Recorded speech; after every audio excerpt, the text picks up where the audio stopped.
Double bedroom ఉన్న ఊర్లలో తాము ఓట్లు అడగబోమని, ఇందిరమ్మ ఇండ్లు ఉన్న చోట మీరు ఓట్లు కూడా అడగొద్దని టీఆర్ఎస్ పార్టీకి పొన్నం మంత్రి ప్రభాకర్ గౌడ్ సవాలు విసిరారు. జగిత్యాల జిల్లా మల్యాల మండలం ప్రసిద్ధ పుణ్యక్షేత్రమైన శ్రీ ఆంజనేయ స్వామి కొండగట్టు ఆలయంలో ప్రభుత్వ విప్ ఆది శ్రీనివాస్, ఎమ్మెల్యేలు మేడిపల్లి సత్యం, కవ్వంపల్లి సత్యనారాయణలతో కలిసి కొండగట్టు అంజనను దర్శించుకొని ప్రత్యేక పూజలు నిర్వహించారు. అనంతరం ప్రెస్ మీట్ లో మాట్లాడుతూ రాష్ట్రంలో రాక్షస పాలన పోయి ప్రజాపాలన వచ్చిందన్నారు. బీజేపీ, బీఆర్ఎస్ పార్టీలు కరీంనగర్ అభివృద్ధికి ఏం చేశారో శ్వేతపత్రం విడుదల చేయాలని డిమాండ్ చేశారు. కాంగ్రెస్ పార్టీ వాగ్దానం చేస్తే ఎట్టి పరిస్థితుల్లోనైనా అమలు చేసి తీరుతుందన్నారు. కొండంత అండ కొండగట్టు అంజన్న ఆశీర్వాదంతో రాష్ట్రంలో 17 ఎంపీ స్థానాలు గెలుస్తామన్నారు. కొండగట్టు బస్సు యాక్సిడెంట్ జరిగితే ఒక్కసారి కూడా కేసీఆర్ బాధితులను పరామర్శించలేదని విమర్శించారు. లిక్కర్ రాణి కొండగట్టును అభివృద్ధి చేస్తానని మాట తప్పి అందుకే జైలు పాలైందని అన్నారు. ఎంపీ బండి సంజయ్ మతపరమైన అంశాలు కాకుండా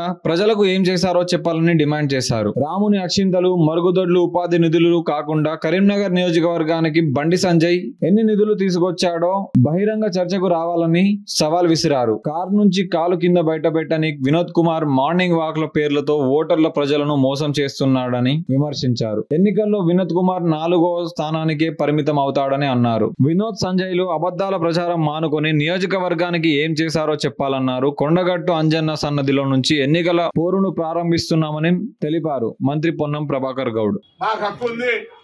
5 సంవత్సరాలు బండి సంజయ్ పార్లమెంట్ సభ్యులు, 5 సంవత్సరాలు వినోద్ కుమార్ గారు పార్లమెంట్ సభ్యులు. నేను అభ్యర్థి కాకపోయినా కాంగ్రెస్ పార్టీ తరఫున నేను కూడా 5 సంవత్సరాలు పార్లమెంట్ సభ్యుని. ఇలా పోటీలో వాళ్ళు ఇద్దరు ఉన్నారు.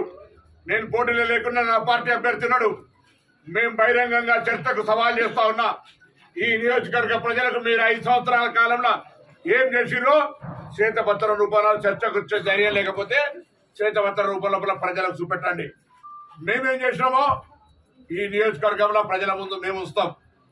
అడిగితే భయపడిపోయి వేరే మాటలు కొంత కింద ఉన్నటువంటి తాపేదారులతో మాట్లాడించడం కాదు. నేరుగా నేను మాట్లాడుతున్న కాంగ్రెస్ పార్టీ పక్షాన మేము 4 శాసనసభ్యులం.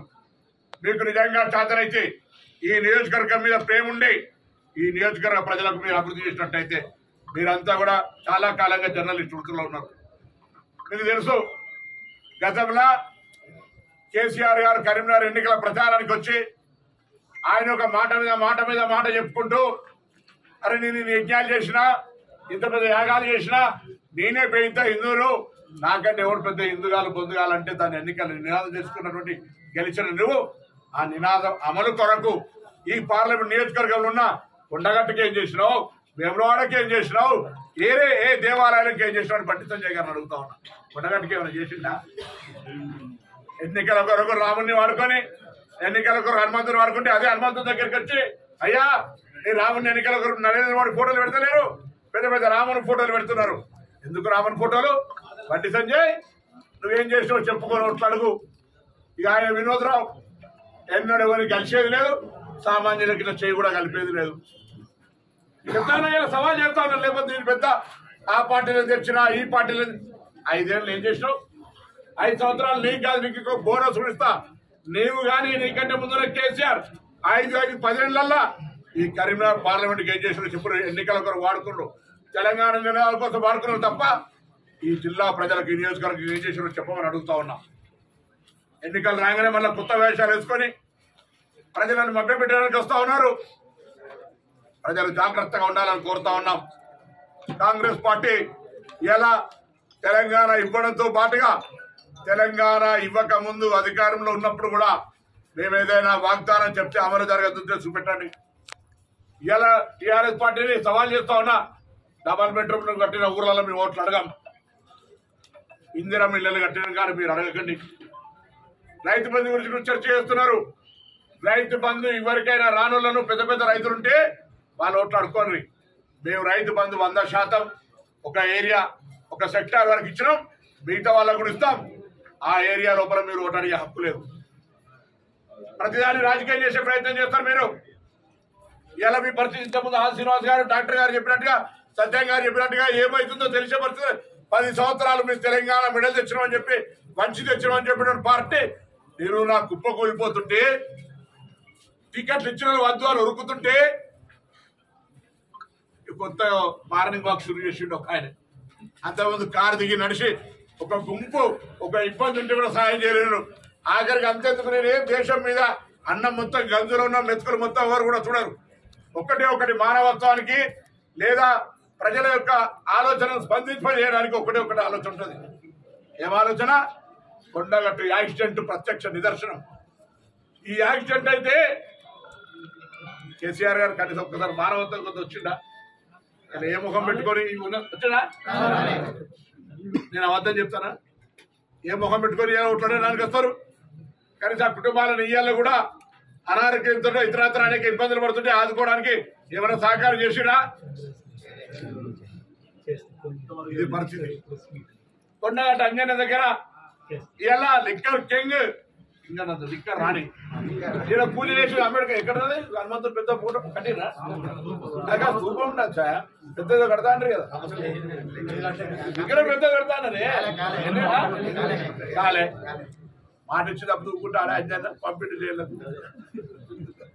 అందుకే మేము ఇవాళ ఒకటి అడుగుతా ఉన్నాం. కరీంనగర్ లోక్సభ నియోజకవర్గాల లోపల కొంత ఆడాయిడంటారు ఆలస్యం అవుతుంది. అవును, మొన్నటి దాకా పెద్ద జీవన్ రెడ్డి గారిని ఇక్కడికి తీసుకురావాలని పార్టీ నాయకత్వం ప్రయత్నించింది.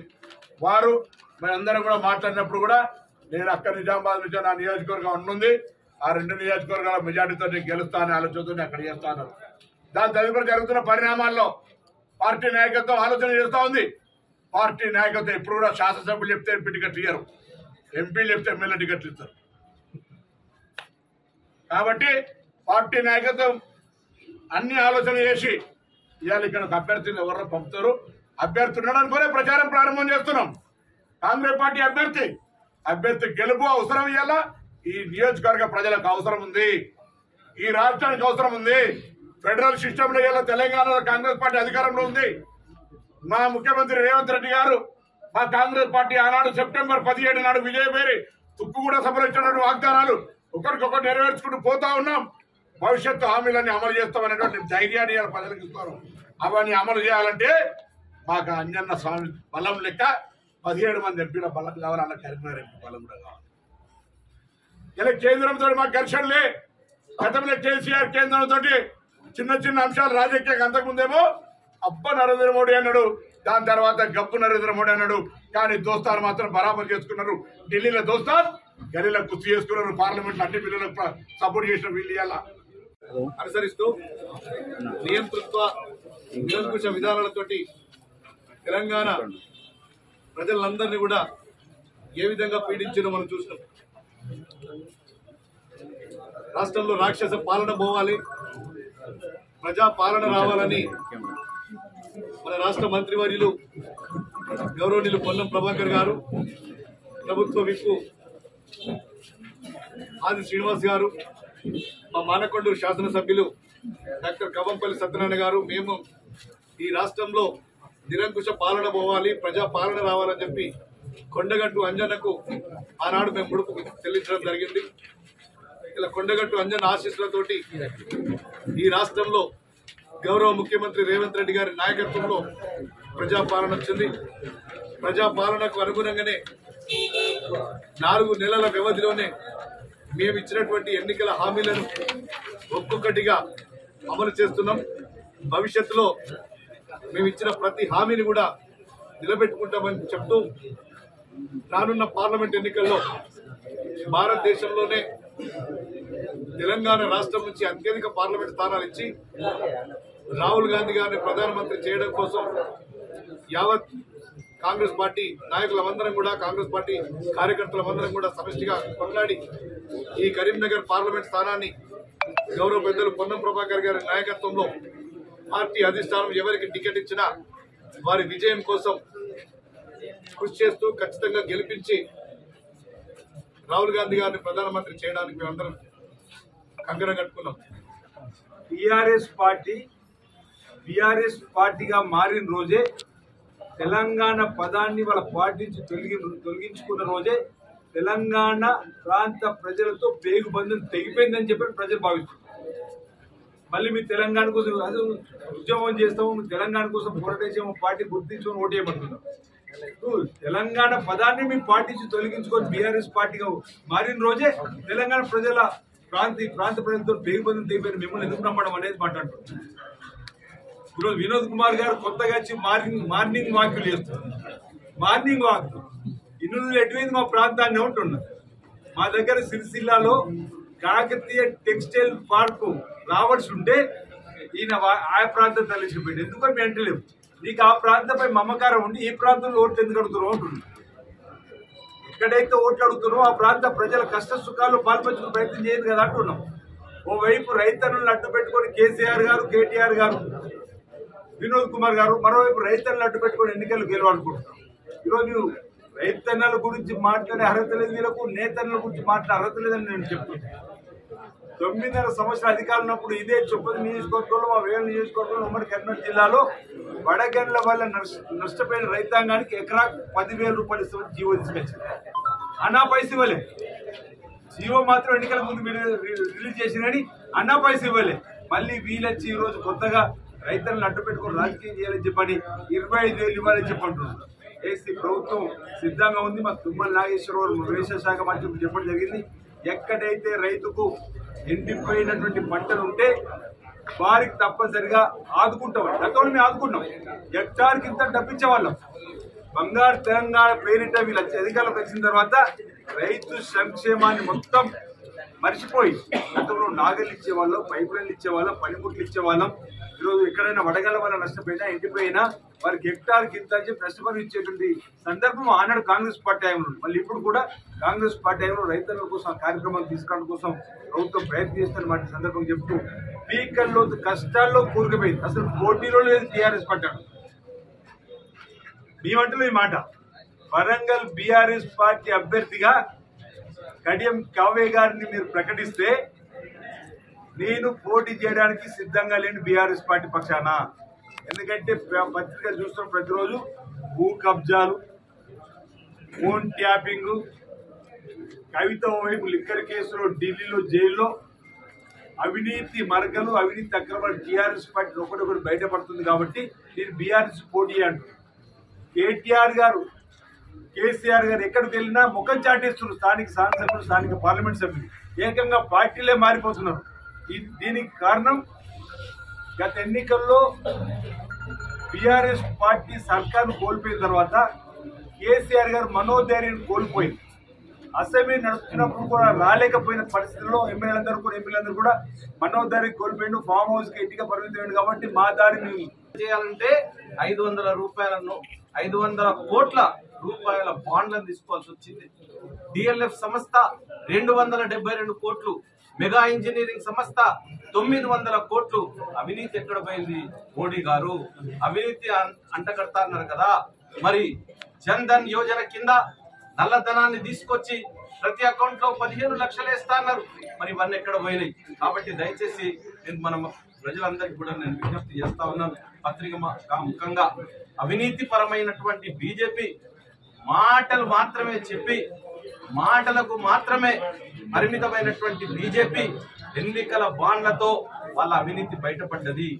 ఎప్పుడైతే సుప్రీంకోర్టు చెప్పిందో దాన్ని కూడా బయట పెట్టకుండా జూన్ తర్వాత బయట పెడతామని ఎస్బీఐ ఇచ్చిందో, అయినా సుప్రీంకోర్టు ఒప్పుకోకుండా తక్షణమే ఎన్నికల కమిషన్ కు చెప్పాలని ఎన్నికల బాండ్ ఎవరెవరు తీసుకున్నారో వాళ్ళ పేర్లు అమౌంట్లతో చెప్పాలన్న తర్వాత ఈ యొక్క అవినీతి బయటపడ్డది. అదానికి ఏ విధంగా 11 లక్షలకు కుంభకోణం, షేర్ల కుంభకోణం ఉన్నదో, రాఫెల్ పెద్ద కుంభకోణం అంటే ఈ బీజేపీ స్కామ్లు చేసిన కాంగ్రెస్ పార్టీ అని వచ్చింది. మరి వీళ్ళు చేసిన స్కామ్లను బయట పెట్టకుండా ఏ పత్రిక కూడా స్వేచ్ఛ లేదు. ఈరోజు అంతర్జాతీయ పత్రికలు కానీ జాతీయ పత్రికలు కానీ ఈరోజు ప్రవేశపెట్టలేకపోతా ఉన్నాయి ఆయన యొక్క అవినీతిని. అన్ని మీడియాను కొనేసినాడు. ఈరోజు గోడీ మీడియా తయారైపోయింది. కాబట్టి దయచేసి స్థానికంగా ఉన్నటువంటి మీడియా పత్రికల ప్రతినిధులందరికీ నేను విజ్ఞప్తి చేస్తా ఉన్నాను.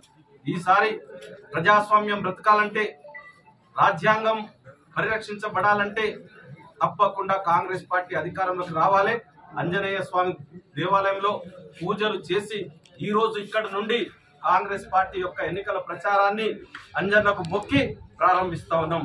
రాబోయే ఎన్నికల్లో కాంగ్రెస్ అభ్యర్థిని అందరూ కూడా గెలిపించాలని, కాంగ్రెస్ పార్టీ దేశానికి దిశ సూచించేది, ప్రజాస్వామ్యాన్ని బ్రతికించేది, రాజ్యాంగాన్ని రక్షించేది. కాబట్టి ఈ రాజ్యాంగ భక్షకులను దయచేసి అందం అందించాలని అందరికి విజ్ఞప్తి చేస్తాం.